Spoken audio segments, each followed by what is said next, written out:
Let me ask you this about the insider thing. So I'll just bring up an Eagles example and ask you how that plays out in your head. So earlier, I think the story that you told was that Brandon Graham, Big Dom, went to visit Jalen Hurts, blah, blah, blah. And then BG gets on Instagram. He said lies. He calls it lies. Right. But because he got in trouble the week before. Right.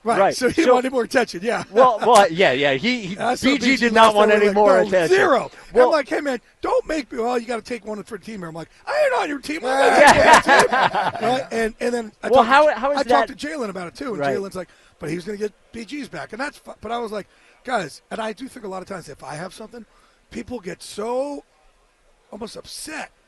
You almost miss the story wasn't even like who went over. The story was just that it was a good story in Jalen. Like this dude, bye week, when most guys go away, he's like, I'm going to connect with the offensive line. I'm going to connect with the DBs. I'm going to connect with my coach. I'm going to do that. He worked his butt off. And I even told him, like, Jalen, like we talked on the phone that night. I'm like, what are you doing?